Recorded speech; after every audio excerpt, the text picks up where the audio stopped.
El alquiler de un coche para las vacaciones, sea en Europa, sea en América del Norte, sea en América del Centro o del Sur, ha trascendido la mera conveniencia para convertirse en una decisión estratégica para muchos viajeros y viajeras. Este servicio ofrece una libertad incomparable, permite explorar destinos a un ritmo propio y acceder a lugares que el transporte público, por su naturaleza, a veces no puede alcanzar o lo hace con considerables complicaciones. Nos puede permitir incluso llevar una vida cotidiana sin ser propietarios de un vehículo, porque ya lo vamos a alquilar si lo necesitamos en vacaciones. Esta flexibilidad, todas estas flexibilidades, son fundamentales para quienes buscan personalizar un itinerario de viaje, ahorrarse dinero no teniendo un vehículo propio y desde el punto de vista de las vacaciones facilita turnarse al volante para mitigar el cansancio en trayectos largos y permite una respuesta más ágil ante situaciones imprevistas. Vamos a hablar de todo esto porque ya veréis que incluso cuando uno o una alquila un vehículo de alquiler, valga la redundancia, tiene que declarar si lo va a conducir una o lo van a conducir más personas. Son muchos detalles. Vamos a ver si, lo vamos a hablar para los dos continentes fundamentales desde donde se escuchaba la extra, también todo el subcontinente del Centro y Suramérica, y lo vamos a mencionar también en relación al alquiler de vehículos eléctricos, aunque sería interesante, y posiblemente lo hagamos, dedicar expresamente, de cara a las vacaciones, cómo manejarse y con qué aplicaciones con un vehículo eléctrico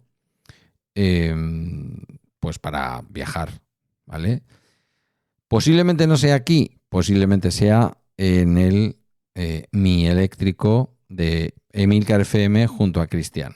Pero tengo que hablarlo con Cristian y haremos un episodio y desde luego si lo hacemos, que lo haremos, desde aquí yo os avisaré. Comienza Bala Extra con Pedro Sánchez. Buenos días, hoy es lunes 26 de mayo ya de 2025, a un mes del solsticio de verano. Este es a un poco menos de un mes del solsticio de verano. Este es el capítulo 1460 de Bala Extra, un podcast sobre mis cosas que en el fondo son las tuyas.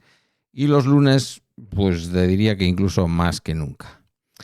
Porque a quién no le interesa el consumo, a quién no le interesan los derechos, a quién no le interesa al final defenderse en determinadas circunstancias de consumo o de la vida cotidiana que a veces no están en nuestra cabeza o no tenemos todas las claves. Un vehículo de alquiler puede ser el medio de transporte principal en un viaje si el coche personal del viajero es pequeño, si el viajero o viajera no tienen coche personal pues si lo tiene, como digo, siendo pequeño, se puede necesitar un modelo más grande para hacer ese viaje.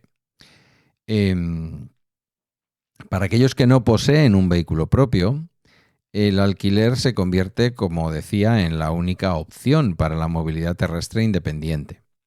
La posibilidad de elegir un coche que se adapte específicamente a las necesidades del viaje no es lo mismo alquilar un coche porque quieres atravesar la península ibérica o un país como Perú.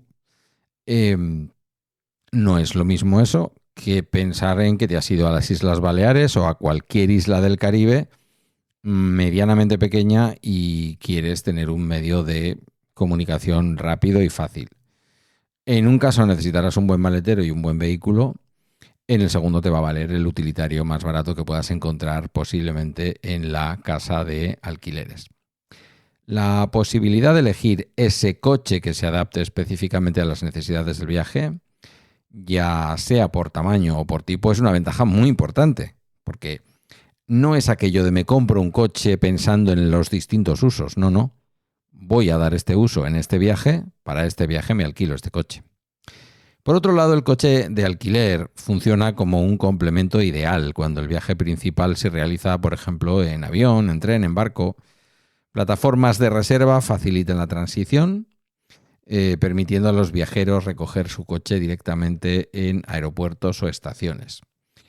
Existen, por ejemplo, en Estados Unidos soluciones innovadoras como el Amtrak Autotrain, que permite a los pasajeros llevar su propio vehículo en el tren, evitando el desgaste y la fatiga de conducir largas distancias por carretera. Eso, antiguamente, al menos antiguamente, ahora no lo sé, se hacía también por parte de Renfe, aquí en España. Pero aquí estamos hablando de algo distinto. No es pagarnos un viaje de tren para llevar tu propio coche a las espaldas pagando por ello, sino llegar a destino y ahí tener reservado o no, ahora lo veremos también, un vehículo de alquiler. La elección de alquilar un coche a menudo se basa en el deseo de una prima de la libertad, es decir, la disposición a pagar un extra por la autonomía y la comodidad que ofrece. Sin embargo, esta búsqueda de libertad no tiene por qué traducirse en un gasto excesivo. Una planificación cuidadosa y una elección informada del vehículo y el seguro, importante lo del seguro en el tema de los vehículos eléctricos, en el último alquiler de vehículo eléctrico, de vehículo de alquiler. En el último alquiler que yo hice, que fue en el viaje que hicimos Ángela, Guillermo y yo, a Bayona, apenas unos meses antes de tener el Tesla, yo pagué por el alquiler del vehículo como 60 euros y sin embargo el seguro fueron como 200, para que os hagáis una idea, ¿vale? Por 3 días. Por lo tanto, importante la planificación, importante elegir de manera clara y sabiendo qué vehículo elegimos y el seguro. Todo esto puede hacer que sea una decisión económicamente eficiente dentro de un presupuesto vacacional. Hay que considerar el costo oculto de la propiedad de un vehículo personal. Son cosas que no vemos, pero que de pronto llegan. El desgaste, la depreciación asociada a viajes largos, el alquiler, puede incluso resultar más ventajoso a largo plazo. Sí, hombre, si es para todos los días, ¿no? Aunque ahí también está el renting, que está entrando y fuerte en un momento como el actual de cambio de tecnología en los coches. No te quieres comprometer a comprarte un coche que te debe durar luego 10 o 15 años y que todavía es de combustible, cuando a lo mejor tienes un renting que en 3 o 4 años pues va a haber mucha más oferta de vehículo eléctrico, de lo que sea, y ya está, te sirve. Por ejemplo, utilizar un vehículo de alquiler para una acampada con un coche grande, adaptado, incluso el alquiler de una furgoneta camperizada, pues puede ser una gestión de activos más inteligente que someter a tu propio coche a un uso intensivo, a costosas reparaciones futuras y a que no te sirve. Si no tienes, aquí en Euskadi hay mucha gente que tiene casi como vehículo único una furgoneta camperizada. Habría que hablar del coste oculto, que en este caso no es nada oculto, de pagar el combustible de esa furgoneta arrancando todas las mañanas para ir al trabajo. Vamos a hablar de las ventajas y de las desventajas de alquilar frente a otras opciones. El alquiler de un coche para vacaciones presenta un conjunto clarísimo de beneficios y algunos inconvenientes. Y como consumidor o consumidora tú tienes que ponderar si eso te interesa o no te interesa. Entre las ventajas, clarísimamente, libertad y movilidad, que es la principal. Es el control total sobre el itinerario sin depender de horarios, ni rutas que están preestablecidas en el transporte público. Esto abre la posibilidad, evidentemente, de explorar rincones remotos o poco accesibles. ¿Se puede llegar con transporte público? Prácticamente en Europa, por ejemplo, prácticamente a todos los sitios, pero claro, hay que pensar en horarios, hay que conocer, no es nada fácil. Otra ventaja es la comodidad. Se dispone de mayor espacio para equipaje y para acompañantes, lo que es especialmente valioso para familias. Quiero decir que donde vas a pagar 4 billetes de tren, por decir algo, pues estás pagando un único vehículo de alquiler. La posibilidad de elegir un vehículo que se ajuste a necesidades específicas, como un SUV para terrenos difíciles o un coche más grande para un grupo más grande, 6 plazas, lo que sea, añade un nivel de confort bastante superior al hecho de viajar. Sobre todo al hecho de viajar frente a tu propio coche. La seguridad y el mantenimiento son otra ventaja. Los vehículos de alquiler están en condiciones óptimas, en teoría, el mantenimiento es riguroso. En caso de cualquier percance, la asistencia en carretera es inmediata o debe ser inmediata. Y esto proporciona una capa adicional de seguridad y de tranquilidad. Y luego, por último, hay un beneficio claramente financiero. A diferencia de la compra, el alquiler no requiere pagos iniciales elevados. Evita la depreciación del vehículo propio, no es tuyo, tú lo coges, lo devuelves y no te preocupas de si ese vehículo se va amortizando o cómo se va amortizando, y el desgaste asociado a viajes largos, lo que puede traducirse en ahorros a largo plazo en mantenimiento y reparaciones de un vehículo personal.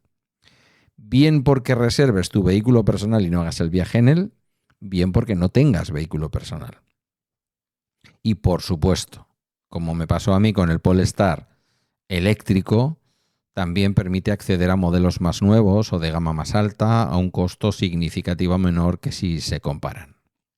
Que si se compraran, quiero decir. Tiene desventajas.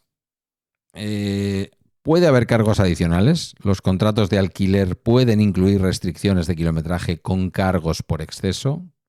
Puedes alquilar un coche muy barato que luego resulta que cada kilómetro extra que le haces frente al máximo que te permite el contrato es un dineral.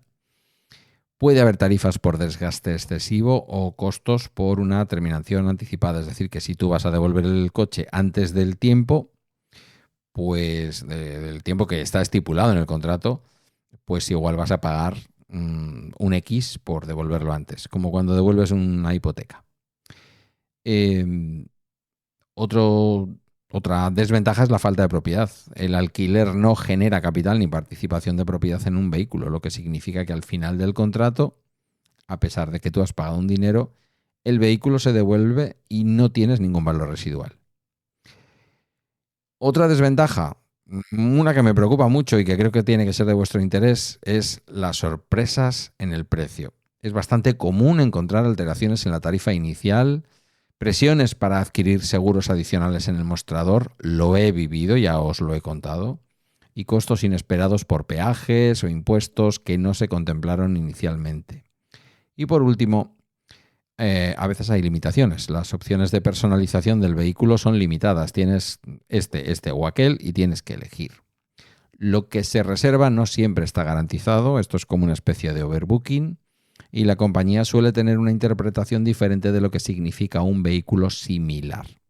¿Vale? Tú vas, reservas un modelo y te dicen que te garantizan que van a tener ese modelo o uno similar.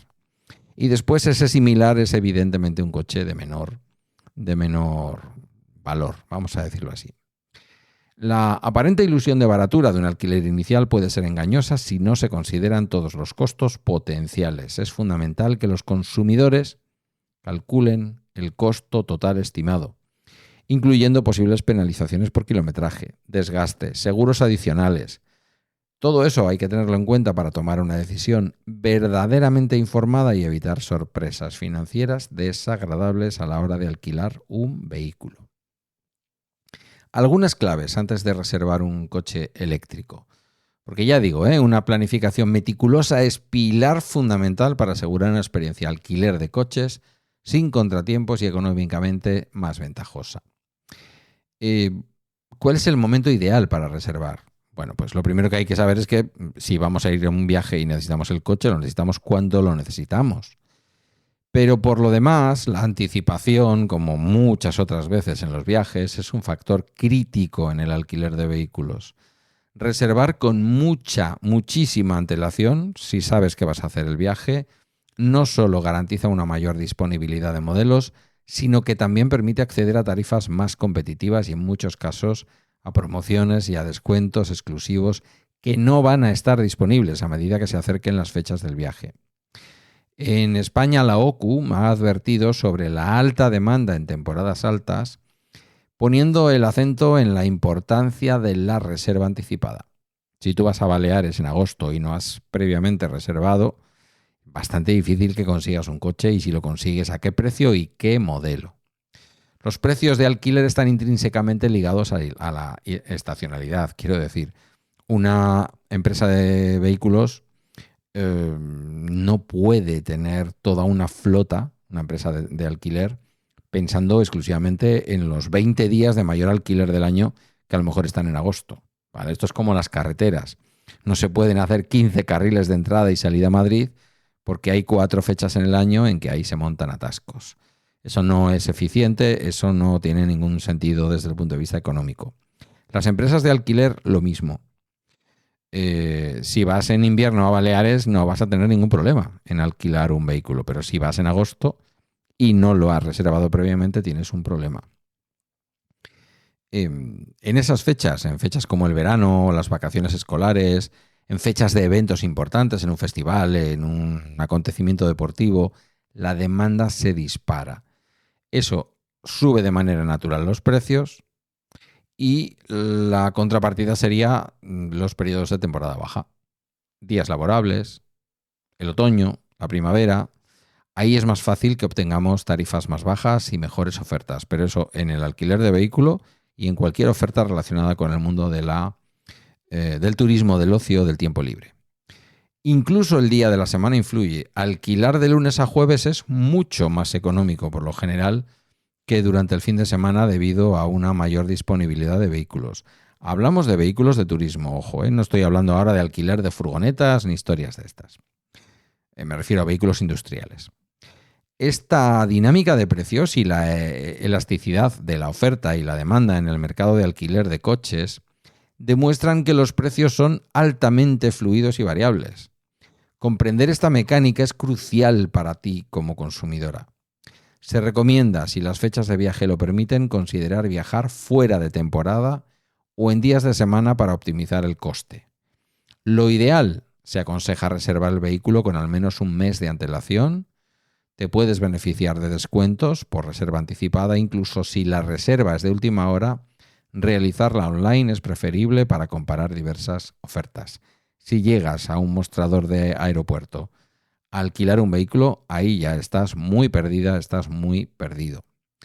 La selección del vehículo también es una decisión que debe basarse en las necesidades reales del viaje.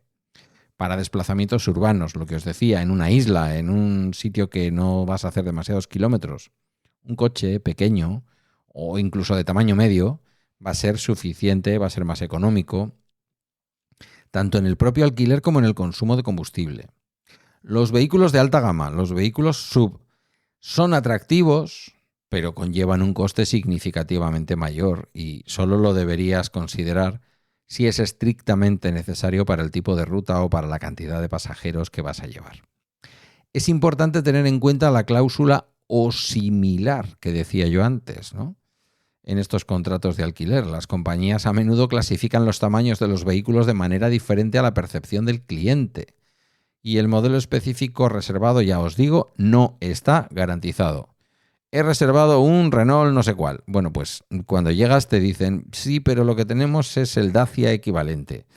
Evidentemente hablamos de lo que hablamos. Te ahorro de costes para la empresa y de que tú te vas con una experiencia que no es la misma. Los viajeros debemos estar preparados para la posibilidad de recibir un modelo diferente dentro de la misma categoría o incluso uno superior si no hay disponibilidad del modelo solicitado.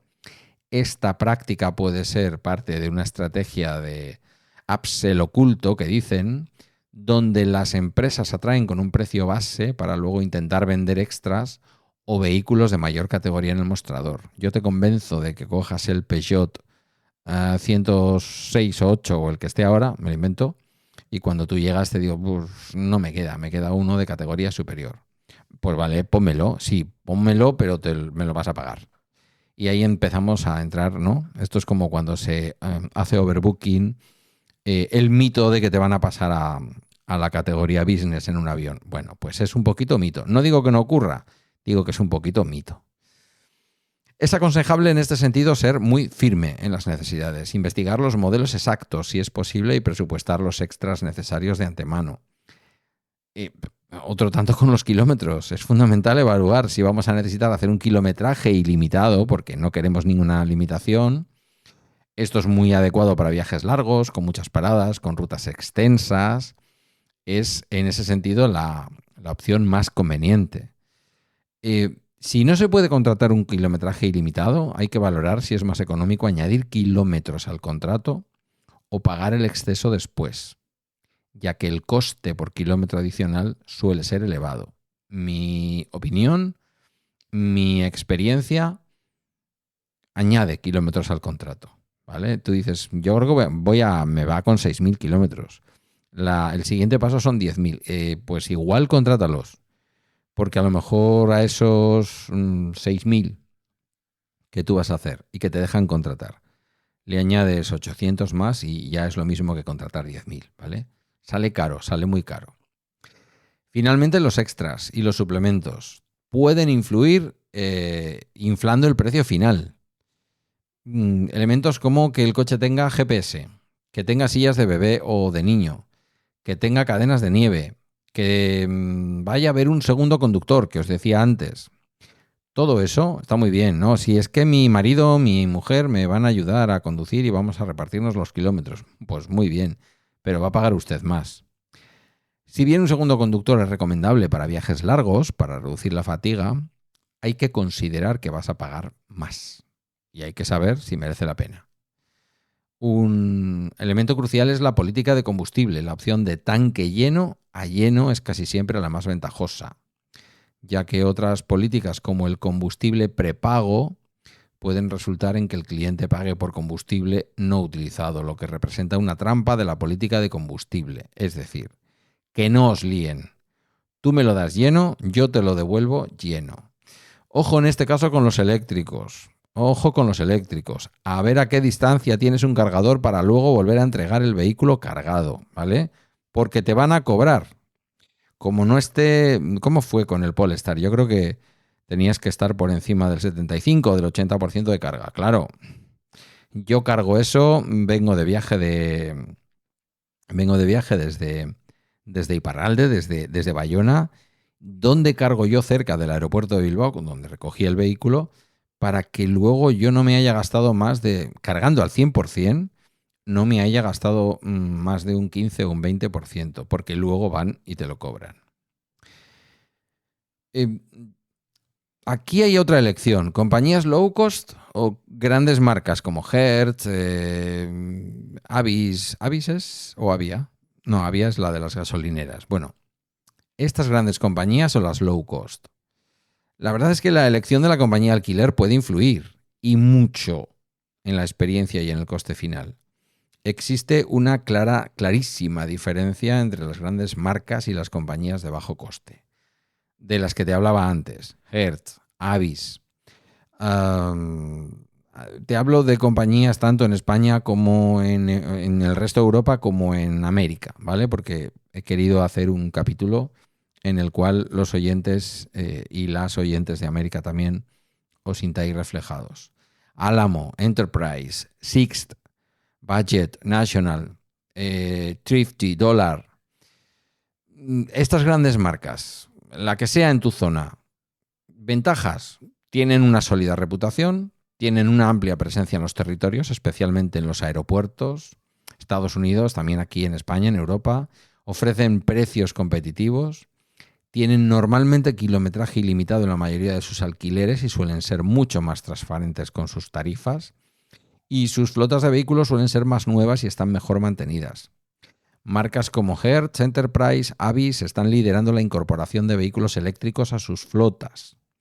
Alamo, Avis y Enterprise son las preferidas por los clientes en términos de reservas, las que más alquilan a nivel global. ¿Qué desventajas tienen estas grandes marcas? Pues que sus tarifas base pueden ser ligeramente superiores a las de las compañías low cost. Hay algunas de ellas que han sido consideradas o se ha informado de que tienen tiempos de espera muy, muy largos en sus oficinas. Y créeme que es desesperante esperar, valga la redundancia, es desesperante esperar en un aeropuerto, que es donde normalmente se alquilan estos vehículos. Aunque no vayas a viajar en avión, a mí me tocó hacerlo así. En un mostrador con una persona atendiendo y 5 o 6 clientes, que tienes que cerrar contratos muy largos, que requieren explicación. Bueno, total, que puedes estar ahí una hora. Locura. Las compañías low cost atraen a los clientes con precios inicialmente muy atractivos, A menudo son la opción más económica en los comparadores. Hay comparadores de esto, claro. Pero por contra son conocidas por prácticas menos transparentes y una proliferación de cargos, quiero decir, ocultos. Hablo de Goldcar, OK Mobility, RecordGo, Fox, y luego compañías que están un poco entre medias, como PPCar, ¿vale? Que en realidad es una especie de búsqueda de chollos, y luego a lo mejor es Hertz quien te está vendiendo. Es así lo que me ocurrió a mí en el viaje a Bayona. Las quejas más comunes entre quienes alquilan con compañías low cost incluyen intentos de cobrar por daños preexistentes. Esto es lo que me llevó a mí finalmente a pagar el dineral que pagué por el seguro a todo riesgo. Cargos por suciedad extrema, suplementos por kilometraje, problemas con los seguros contratados externamente y largas colas en la recogida. El servicio al cliente puede ser, y suele serlo, muy deficiente, con dificultades para contactar y resolver problemas. Esta situación revela lo que podríamos llamar una especie de triángulo de compromiso entre precio, servicio y transparencia. Las compañías low cost priorizan el precio inicial, pero a menudo a expensas de la transparencia y la calidad del servicio, y te diría que incluso a costa del precio final. Todo esto puede generar frustración, costes inesperados y, bueno, pues una experiencia pues desagradable, mala. Sin embargo, las compañías tradicionales, aunque las ves primeramente con una tarifa base bastante más alta, suelen ofrecer una experiencia más fluida y predecible.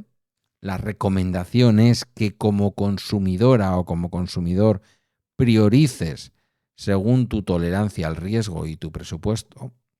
Si el precio es el factor decisivo, tienes que estar preparada para una vigilancia extrema del contrato y del estado del vehículo. Darle una vuelta, sacar fotos, si se ve un daño, fotografiarlo para que luego no te lo imputen a ti. Este tipo de cosas, ¿vale? Si se valora la tranquilidad, las grandes marcas suelen ofrecer una experiencia más satisfactoria, aunque a un coste inicial un poco mayor. Algunas marcas grandes incluso ofrecen versiones low cost que pueden representar un equilibrio interesante. ¿Y qué papel tienen los intermediarios, así como en los seguros y en otros ámbitos, en el asunto de los alquileres de coches? Los brokers, que dicen, ¿no? Los intermediarios o brokers como Kayak, Auto Europe, Rental Cars, Viajemos.com, PPCar, juegan un papel importante en el mercado de alquiler de coches, pero su uso conlleva tanto ventajas como riesgos. ¿Qué ventajas? Pues hombre, comparan precios, ofrecen la comodidad de comparar precios de cientos de empresas simultáneamente. Tú contratas con ellos y luego vas y el coche te lo da quien te lo dé, te da lo mismo. Accedes a descuentos, puedes tener acceso a esos descuentos y promociones exclusivas que no están disponibles al reservar directamente, y tienen facilidad de gestión. Algunos como Viajemos.com o Miles Car Rental gozan de buenas calificaciones y permiten modificaciones gratuitas de reservas. ¿Qué desventajas tienen? Los precios y las reservas pueden no garantizarse. Las tarifas mostradas por los comparadores a menudo no están garantizadas. Nos pasa también con el asunto de los seguros de coches. Ahora que estoy yo, ya os hablaré un día, yéndome de mutua, ya lo conté, pero ahora se está produciendo ya fehacientemente porque en julio me vencen un montón de seguros. Me estoy yendo de mutua a otras compañías. Pues claro, cuando buscas otras ofertas, una cosa es lo que te dicen los comparadores y otra cosa es lo que luego te ofrece la compañía.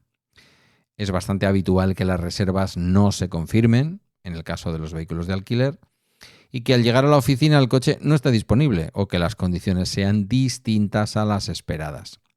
Hay una falta potente de soporte al cliente en caso de problemas con el alquiler, daños, cargos inesperados. Es bastante común que el intermediario y la arrendadora se culpen mutuamente. No, esto es cosa de PPCar. No, esto es cosa de Hertz. Es bastante habitual. ¿Y dónde se queda el cliente? Pues en una situación de absoluto desamparo y sin un apoyo efectivo de nadie. Los cargos adicionales y ocultos pueden aparecer, pueden conducirnos estos brokers o intermediarios a tarifas engañosas y a cargos adicionales que no se especifican claramente al inicio, y luego que la calidad de las arrendadoras, pues en el caso de algunos intermediarios, colaboran con compañías de alquiler que tienen peor calificación. Y esto nos arriesga a una experiencia negativa. Esta situación se relaciona bastante con la asimetría de información, donde la plataforma del broker no siempre refleja con precisión el inventario en tiempo real o los precios finales de la empresa de alquiler. Nos está contando algo que ha ocurrido el día anterior o lo que sea, y cuando nos damos cuenta reservamos algo que no está disponible. Por otra parte, los incentivos del broker pueden no estar alineados con la resolución del problema del cliente. El broker tiene interés en hacerte el contrato y luego no le preocupa mucho cuál es tu experiencia. ¿Debería de ser de otra manera? Sí, porque si tu PPCAR te da una mala opción, un mal servicio, no va a ser tu opción en el futuro, está claro. Pero son cosas que ocurren de esta manera. ¿Qué ventajas tiene la reserva directa en Hertz, en Avis, en cualquiera de estas grandes compañías? Un trato directo, hay una comunicación directa con el personal de la empresa, te facilitan la resolución de problemas sin ningún tipo de intermediarios, y la transparencia, la claridad es mucho mayor sobre las condiciones del alquiler, del contrato, las políticas de la empresa, etc. ¿Qué desventajas tiene? Pues tiempo y esfuerzo. Requiere más tiempo, tienes que comparar, ver si te lo da más barato Avis, si te lo da más barato Hertz. Es difícil, sobre todo aquí en Europa y específicamente en España, no hay una gran tradición, salvo las personas extranjeras que nos visitan. Y no es de esas cosas de las que la gente, ni siquiera los cuñados, sepamos a veces. Entonces, es un sector que no lo conocemos tanto como otros. Mi recomendación, los intermediarios son herramientas útiles para esa fase inicial de investigación y comparación de precios. Sin embargo, una vez que has encontrado una buena oferta, yo te aconsejaría darle una vuelta a poder reservar directamente con la compañía de alquiler. Es posible que no sea la misma oferta que te ofrece el broker, pero al menos has podido comparar, porque el broker está comparando entre lo que ofrece Avis, Hertz, tal, y tú dices, vale, pues si por aquí esta empresa me ofrece más barato a través de este mediador, como puede ser PPCAR o uno de estos, pues voy a intentarlo, pero directamente. ¿Vale? Ya sé que me tengo que ir a Avis, pero lo voy a hacer directamente con ellos. Si se opta por un intermediario, es crucial elegir uno con buena reputación, leer todas las condiciones, tanto las del intermediario como la de la compañía de alquiler final. ¿Vale? Ahí estaría un poco la comparación entre el low cost, el coste normal, las grandes compañías, y intermediario sí, intermediario no. Llegamos al asunto del seguro. Es fundamental que entendáis esto. El seguro es quizás lo más complejo y lo más crucial del alquiler de un coche. Parece mentira, pero igual que cuando vamos a comprar un coche, cada vez es más importante el préstamo que nos están vendiendo con el coche. Con el alquiler de un coche hay que tener claro que donde nos estamos jugando el dinero y donde nos estamos jugando el coste del viaje, qué pasa si tenemos un problema, es justamente en la contratación del seguro.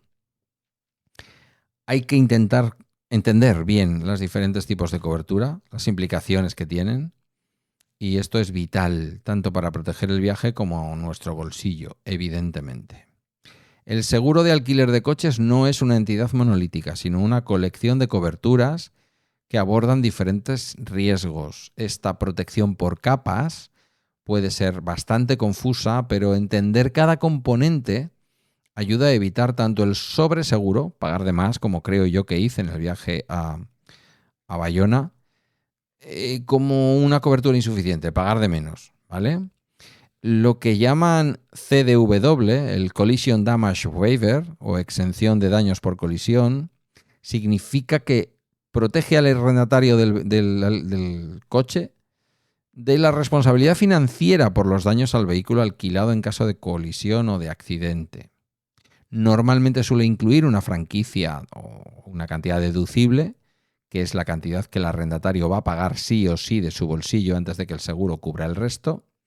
y cubre carrocería, arañazos, abolladuras y en algunos casos el robo del vehículo. En Europa, ese CDV es generalmente opcional, excepto en Italia, donde es una cobertura obligatoria, ¿vale? Pero aquí no te obligan. O sea, aquí en España, por ejemplo, no te obligan. La exención de daños por pérdida o Loss Damage Waiver, no sé por qué digo lo de Waiver como si fuera alemán, pero bueno, es una versión más completa del CDW. Cubre los daños al vehículo, incluye protección en caso de robo, que no la incluye el otro, y combina la cobertura de daños por colisión con la protección contra ese robo, ofreciendo una exención de responsabilidad financiera más amplia. Y por último, bueno, falta alguno más. El seguro de responsabilidad civil, suplementaria o adicional, es una cobertura fundamental porque protege al conductor de los daños que pueda causar a terceros y a sus propiedades, a otras personas, a otros vehículos, a otros bienes en caso de accidente. Es importante destacar que no cubre los daños al propio vehículo alquilado. En Estados Unidos, por ejemplo, la cobertura mínima de responsabilidad civil es obligatoria por ley, pero a menudo es insuficiente para cubrir los costos de un accidente grave. Por eso se recomienda adquirir una cobertura adicional. Y está también el seguro, es que son una verdadera colección, ¿eh? El seguro de accidentes personales. Cobertura para las lesiones personales sufridas por el conductor y los pasajeros del vehículo de alquiler en caso de accidente. Todo esto que lo estamos viendo por capas, cuando tú vas al mostrador del aeropuerto, te lo ofrecen así, pum. Todo riesgo, con una franquicia. Bien, pues hay que matizar qué es un todo riesgo con una franquicia. Todo riesgo del propio vehículo más los daños que yo pueda causar a otro vehículo. ¿Cómo va esto? Porque luego vas a devolver un vehículo que has alquilado por 250 euros y te van a decir que debes 3.000 euros. Y esto no es ninguna tontería, ¿vale? Y hay mucho miedo. Yo personalmente es una de las cosas que me retrae del alquiler de vehículos, este miedo. La cobertura de efectos personales se define sola. Si dejas algo en el coche y te lo mangan, ¡pum!, ya está. Lo que llaman Loss of Use Protection, que es una cobertura menos común pero importante porque cubre el costo del alquiler de un vehículo de reemplazo mientras el coche alquilado está en reparación debido a daños. Es decir, no me voy a quedar sin coche, no tengo que alquilar otro coche. La protección contra robo ha quedado ya también explicada, cubre específicamente el coste de reemplazo del vehículo en caso de que te lo manguen. Y la asistencia en carretera pues es como la de los seguros de los coches que tenemos, digamos, como vehículos propios. No es un seguro en sí mismo, es un servicio adicional, pero es crucial para emergencias como pinchazos, llaves perdidas, quedarse sin combustible o pues que el coche no arranque por cualquier motivo. ¿Seguro a todo riesgo o seguro con franquicia? Pues hay que entender las implicaciones de cada cosa. El seguro a todo riesgo sin franquicia es la opción más recomendada para una tranquilidad total durante el viaje. El arrendatario no necesita dejar un depósito de garantía ni preocuparse por pagar una franquicia en caso de daños. Suele ser una cobertura completa que incluye daños en los bajos del vehículo, neumáticos, lunas, elementos que a menudo están excluidos de las pólizas básicas y además puede agilizar significativamente los procesos de recogida y devolución del vehículo. Nadie tiene que mirar qué le has hecho al coche porque no se perita cómo lo has recogido y cómo lo has devuelto, ¿vale? Compañías como Avis ofrecen paquetes inclusive que comprometen una experiencia sin sorpresas ni extras ocultos. Eso sí, hay que pagar. Esta opción, la del seguro con franquicia, es más económica en el precio inicial del alquiler, pero implica que en caso de siniestro, de robo, etcétera, el arrendatario es responsable de pagar una cantidad preestablecida, como en el seguro que puedes contratar para tu coche propio, ¿vale? Claro, esto significa varias cosas. Primero, que la franquicia te la bloquean en la tarjeta de crédito según vas a contratar el alquiler.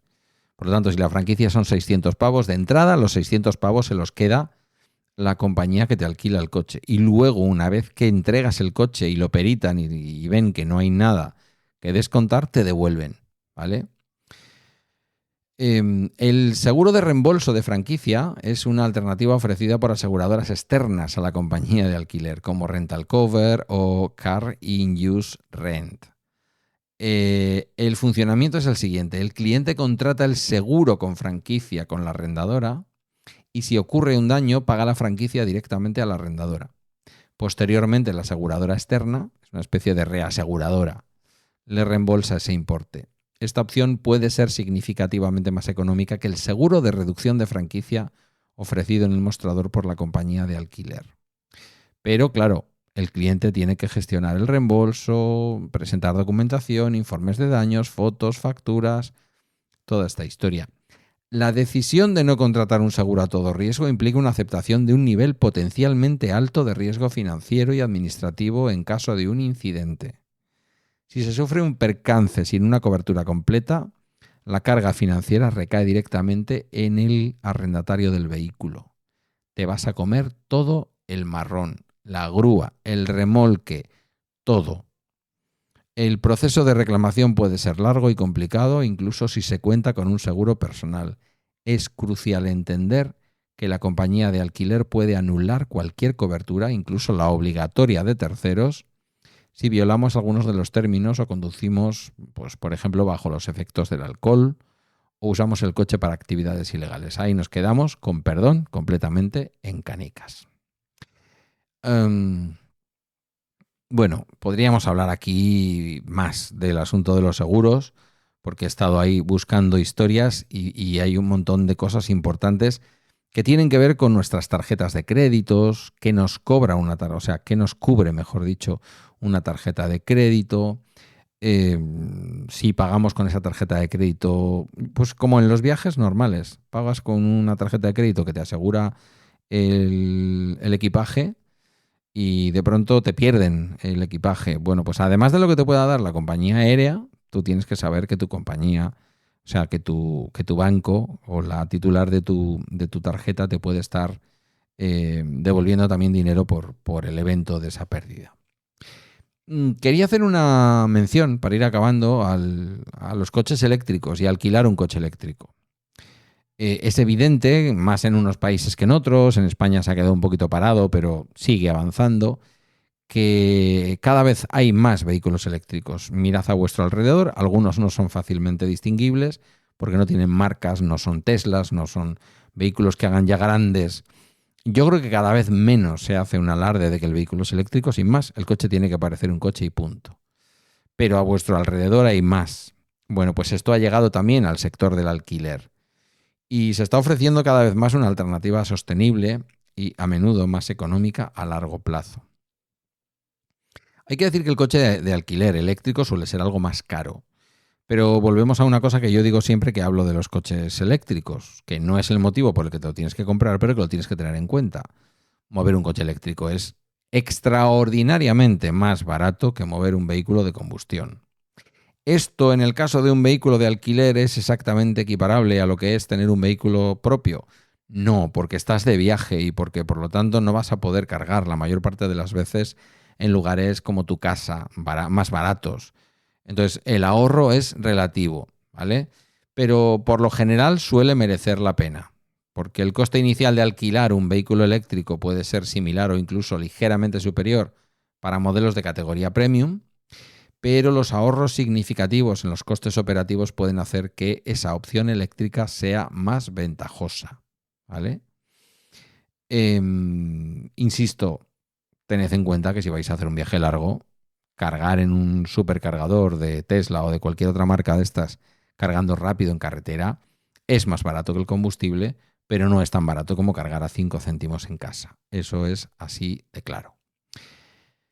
Hay que tener en cuenta que si alquilamos un vehículo eléctrico como vehículo de alquiler, si estamos acostumbrados a conducir un vehículo eléctrico, como es mi caso, pues igual no tienes ningún problema, ¿vale? ABT Router Planner, Electromaps, en fin, diferentes posibilidades. Bueno, el propio software del vehículo, sobre todo si es un Tesla o es un vehículo con Android Automotive, lo vamos a tener fácil porque le vamos a dar la ruta y nos va a decir dónde tenemos que cargar y dónde tenemos que parar. ¿vale? Pero no en todos los casos, todos los vehículos tienen un software suficientemente poderoso como para descansar en el propio vehículo la planificación de dónde parar para cargar y todo lo demás, ¿vale? Entonces es importante. Es importante también saber que si nos vamos a mover entre grandes ciudades, por ejemplo, de Europa o españolas o lo que sea, al menos en Europa, que es lo que yo más conozco, y en España en concreto, vamos a encontrar en las grandes vías puntos donde cargar. No es lo mismo si decidimos ir a regiones más apartadas. Me refiero al menos a la carga rápida, ¿vale? Cada vez más en Francia, pero también en España, por ejemplo, que son los países que yo más he andado, nos encontramos prácticamente ya cargadores en la mayor parte de los pueblos.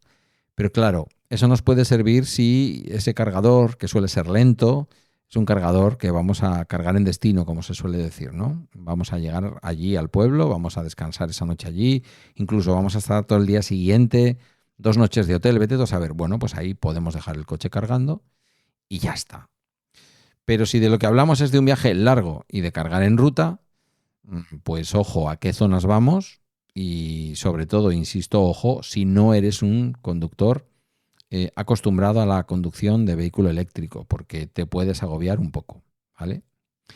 En estos momentos la autonomía media de un coche eléctrico puede estar entre los 200 y los 600 kilómetros. Si es un coche para viajar, te van a alquilar un coche que por lo menos vas a hacer, yo diría que la mayoría en torno a unos 400 kilómetros si hablamos de carreteras de de 2 carriles en el mismo sentido, y que vas a ir a 120, más de 400 es extraño. Y bueno, pues lo que se suele decir respecto a los coches eléctricos, que tienes que tener en cuenta la temperatura, la velocidad a la que vas a ir. Lo que te digo, no es lo mismo ir por una carretera de 80 que por una de 120, este tipo de cosas. Lo que te decía respecto a las paradas de carga y a la ruta, pues en Europa la red de carga rápida tiene ahora mismo unos 165.000 puntos de carga públicos. España cuenta en estos momentos aproximadamente con unos 30.000 puntos de recarga de acceso público. Pero es que hay ciudades como Berlín, como Oslo, París, Ámsterdam, que tienen redes en donde cargar es facilísimo. Si nuestro destino está en esas capitales, tanto el viaje como la estancia allí va a ser muy fácil. Si hablamos de Estados Unidos, a los que me escucháis desde Estados Unidos o a los que podéis estar pensando en viajar a Estados Unidos, pues qué deciros, Tesla es la reina, posee su propia red de supercargadores, pero ojito, porque no está en todas partes. Estados Unidos es muy grande y hay zonas en donde a veces es difícil encontrar hasta una gasolinera, aunque os parezca mentira. Con lo que encontrar un cargador de vehículo eléctrico, vaya, que no me parece que hacerse la Ruta 66 sea la mejor idea utilizar un vehículo eléctrico. Igual estoy ahora diciendo una cuñadez porque desconozco si precisamente es una ruta perfectamente electrificada. Hay otras compañías distintas a Tesla, compañías eléctricas como Electrify America, que es la red abierta más grande de corriente directa en todo el país, con cargadores rápidos que pueden cargar un vehículo hasta el 80% en aproximadamente unos 20 minutos. Y hay algunas otras. Lo que os estoy diciendo, planificación anticipada, utilizar aplicaciones específicas como ABT Router Planner, Electromaps, ZapMap, Shell Recharge, otras que empiezan a entrar. El otro día cargué yo en Acciona yéndome para Francia. Bueno, localizar estaciones de carga a lo largo de la ruta y filtrar por velocidad de carga es crucial. Si el coche no lo hace, lo normal es que el coche te lo haga, ¿vale? Para las cargas oportunistas o, en fin, de aquella manera, pues igual estás visitando una ciudad, vas a ver unos monumentos, hay una zona de carga lenta, pues está bien. Pero ten en cuenta que lleves en el coche un kit de carga completo con cables, adaptadores, que tengas tarjetas de acceso a diferentes sistemas de carga, aunque cada vez más simplemente con una app o con una tarjeta, o como por ejemplo ocurre con Thunder, con una tarjeta de crédito, pues ya está, o de débito, ya está, ya lo tienes. Siempre es recomendable tener un plan alternativo en caso de imprevistos, como estaciones de carga ocupadas o averías, ¿vale? Ojito con esto. no vayamos a tiro hecho al único sitio que hay en torno a un desierto donde cargar el coche eléctrico, porque igual resulta que llegamos y es un problema. Volviendo exclusivamente al tema del alquiler de coches y acabando ya, ojo con el cruce de fronteras y con las regulaciones que hay en torno a esto, ¿vale? En Europa el cruce de fronteras con un coche de alquiler es generalmente posible, lo es, yo lo he hecho, pero requiere una planificación previa y la compañía de alquiler te tiene que autorizar. Tienes que decirle que vas a cruzar la frontera, ¿vale? Indispensable. Y además el coste es distinto. Algunas compañías aplican un recargo. Ya os lo digo yo que sí. Puede no ser caro, pero depende de cuántos días, ¿vale? Puede haber una tarifa diaria, puede haber una tarifa única de 50 euros, depende de los países que vayamos a cruzar, depende de las distancias que vayamos a hacer. Viajar al extranjero sin la autorización se considera una violación del contrato y te vas a comer un marrón importante como pase algo, ¿vale? Los vehículos suelen tener seguimiento GPS. No pienses que vas a cruzar la frontera con Francia o con no sé dónde y la compañía no se va a enterar. Muchas veces se van a enterar. Para los ciudadanos de la Unión Europea el DNI para pasar la frontera es suficiente, para ciudadanos de fuera de la Unión se requiere el pasaporte. Pero esto es igual, lo hagas con vehículo eléctrico que en bicicleta. Hay una edad mínima estándar para alquilar en España y esto es importante saberlo. No solo en España, en la mayoría de Europa. 21 años. Con menos de 21 años da igual que tengas el carnet desde los 18. Lo normal es que no te alquilen. Puede haber suplementos para menores de 25. Puede haber no. Los hay, ¿vale? Y algunas compañías, por el otro lado, también tienen límites de edad. Normalmente a partir de los 70 años nadie te alquila un vehículo. Hay que tener tarjeta de crédito a nombre del titular del contrato de alquiler porque vamos a dar una garantía o un depósito y la mayoría de las empresas no aceptan tarjetas de débito como garantía, ¿vale? Que lo sepamos. Entendiendo lo que entendemos en España por una tarjeta de crédito, ¿vale? Es decir, esa tarjeta en la que tú pagas y luego te lo descuentan todo a final de mes sin intereses. Eso es lo que se necesita. La de débito normalmente no es aceptada por las compañías de alquiler. El precio medio diario de alquiler en España ronda los 27 euros, mientras que en Europa, por lo general, suelen ser unos 36. Coste básico, primario, sin seguros y sin nada. El coche más barato que te puedas imaginar. En Estados Unidos el tema de cambiar de estados, los coches de alquiler en Estados Unidos son una opción tremendamente popular. Si vives en Estados Unidos ya lo sabes. Si vas a viajar a Estados Unidos lo has visto en películas. La movilidad entre los estados es muy sencilla, mucho más que en Europa, porque son al final estados federados. Cada uno tiene sus propias particularidades, pero no son grandes cosas, ¿vale? La mayoría de los vehículos que alquilas en Estados Unidos te permiten conducir en todos los estados y también en Canadá sin restricciones adicionales, siempre que informes a la compañía. Sin embargo, ojito con los límites de velocidad, que hemos visto muchas películas y series en las que la gente acaba en la cárcel, ¿vale? Y varían de un estado a otro. Exactamente igual que a 120 en España, a 130 en Francia, pues allí puede ser aún más grande y más habitual. Los estados son grandes, tampoco es que vayas a cambiar de estado 2 veces en el mismo día, pero si vas a hacer un viaje largo, tenlo en cuenta, ¿vale? Allí la edad mínima estándar para que te alquilen un vehículo son 25 años. Y si son menores, hay normalmente un recargo de 21 a 24 años. En algunos estados, Nueva York, Michigan, algunos otros, la edad mínima puede ser de 18, pero con enormes recargos. En fin, que si eres joven, olvídate, mejor te pillas un Interrail o lo que sea que haya, en este caso, en Estados Unidos. Los seguros allí son obligatorios, mucho más que aquí. Y bueno, pues a veces eso es como tranquilizador, ya está, es obligatorio, no puedes decidir. ¿Y qué podemos decir de América Latina? Que os quejáis siempre que cuando hablo de consumo no hablo de América Latina. Pues mirad, es que la realidad en América Latina es un poco diversa. El alquiler de coches en América Latina presenta un panorama que tiene requisitos diversos, consideraciones de seguridad distintos, específicos para cada país. No hay una unión de ningún tipo como la hay en Europa y no es un único país como es Estados Unidos. Por lo general, lógicamente, se requiere una licencia de conducir válida del país de origen, que debe de tener normalmente entre 1 y 2 años de antigüedad, un permiso internacional para conducir, que es solicitado en algunos de los países, pero en cualquier caso es muy recomendable, y generalmente te alquilan a partir de los 21 años, aunque hay algunas compañías en América del Sur y en América del Centro, y también en América del Norte, en el caso de México, que pueden requerir 25 años o aplicar cargos adicionales para conductores más jóvenes. Indispensable, tarjeta de crédito física a nombre del titular de la reserva. Nada de a través de Apple Pay. No. Tarjeta de crédito en los dientes, en la boca, bien agarrada. Algunos ejemplos. Mirad, en México el seguro de responsabilidad civil es obligatorio. Las compañías de alquiler suelen incluirlo, pero la cobertura suele ser básica. Se recomienda verificar si el seguro personal o de tarjeta de crédito cubre daños por colisión y robo. Los depósitos de garantía pueden ser enormes, de hasta $8.000 estadounidenses, si no se contrata el seguro adicional. En Colombia el precio de alquiler puede aumentar por el coste del combustible y los numerosos peajes. Es obligatorio tener licencia de conducir nacional o internacional y se recomienda aparcar en parkings de pago para evitar robos.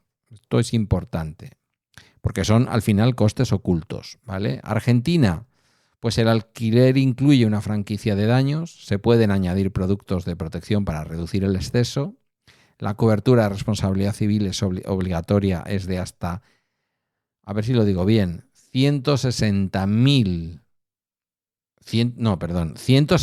millones de dólares. Se solicita una autorización en tarjeta de crédito como garantía. En Chile el seguro contra daños propios y daños a terceros suele estar incluido, pero con deducibles, es decir, con cosas que tienes que pagar tú primero. Se recomienda contratar un seguro adicional en el país de origen o verificar la cobertura de la tarjeta de crédito, ya que los topes en el seguro local en Chile pueden ser bajos. Y en Ecuador, por dar un último ejemplo, la compra de ese seguro todo riesgo es opcional y no es un requisito para alquilar un vehículo, pero si se rechaza, el arrendatario es responsable del valor total del daño, de la pérdida o del robo. La mayoría de las pólizas de seguros de vehículos no ecuatorianas no ofrecen coberturas en el país. Y bueno, te podría contar cuestiones que he encontrado sobre la seguridad vial en América Latina. No quiero ofender a nadie, pero no son las carreteras europeas si vas a viajar allí. Hay algunas buenas, autopistas de peaje, pero incluso las autopistas de peaje a veces tienen zonas con un pavimento regulero, con baches. Hay que estar muy alerta, hay que estar muy pendiente de la velocidad, hay que tener mucho cuidado con la conducción nocturna. Bueno, en fin, a veces no están bien señalizadas y las normas de tráfico, en fin, el uso de intermitentes para indicar adelantamiento seguro en México es una norma no oficial. Bueno, y luego ya podríamos hablar de cosas que vemos por YouTube, de lo que ocurre en México cuando te para la policía y cómo sales de esa situación. Llevar efectivo para peajes o gasolineras es importante porque en América Latina hay muchos lugares en donde no se aceptan tarjetas para este tipo de cosas. Por lo tanto, y acabo, que se me ha ido un episodio largo, pero me parece interesante tener un resumen del asunto de los alquileres de vehículos. El alquiler de coches para vacaciones es una herramienta buena, poderosa, fantástica, que ofrece libertad, comodidad, pero para hacerlo bien hay que tener una buena estrategia, con información, con proactividad y sin duda la clave reside en anticipar costes y riesgos, no solamente en ir buscando la tarifa más barata.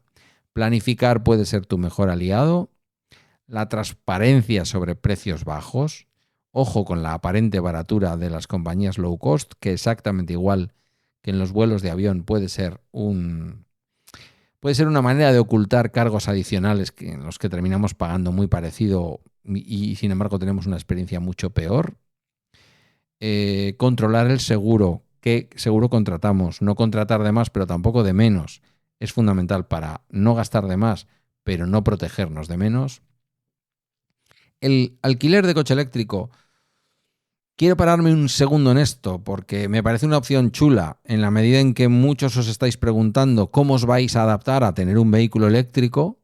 Algunos estáis pensando incluso o algunos y algunas, en poder comprarlo en las próximas fechas. Y para mí fue definitivo.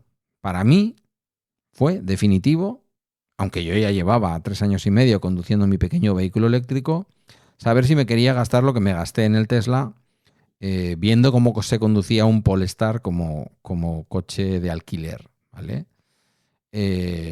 Personalmente creo que el Polestar es mejor que el Tesla, personalmente.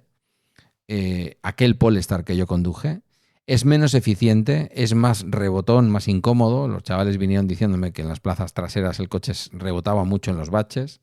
En ese sentido está mucho mejor acabado el Tesla, pero como coche sin duda. ¿Qué quiero decir con esto? Pues que es una oportunidad de probar y de saber si eso es una manera de conducir que, bueno, pues que realmente va a satisfacerte, ¿no? Y te vas a arreglar en los viajes largos, que eso ya te digo yo que sí, que lo vas a hacer si no te sales de las rutas normales o habituales, entonces te vas a quitar muchísimos miedos. Aunque se pasan, ¿eh? Las primeras veces se pasan. Resumiendo esta hora de programa de lunes, alquilar coches para vacaciones es invertir en libertad y en comodidad. En fin, creo que requiere que investiguéis, que reservéis, que os adelantéis, que seáis proactivos y proactivas. Hay que entender los términos de los contratos de alquiler. Son complejos, están llenos de pequeñas trampas. Los consumidores podemos terminar pagándolo si no miramos bien las cosas. Si se hace todo bien, puede ser una experiencia de viaje fluida, segura, económicamente inteligente frente a tener nuestro propio coche o a comprometer nuestro propio coche en un viaje tan largo que igual ya tiene una edad. En fin, este tipo de cosas. Y no te olvides nunca que al menos si estás en España, pues estás protegido por las leyes de consumo. Si tienes alguna mala experiencia, si tienes cualquier problema, lo que debes hacer a la vuelta de ese viaje, sin ninguna duda, tengas la experiencia que tengas, si es una experiencia mala, es recurrir a las autoridades de consumo de tu comunidad autónoma o de tu municipio. Espero que te haya sido de utilidad toda esta hora. Espero que, en fin, te haya aportado algo de información.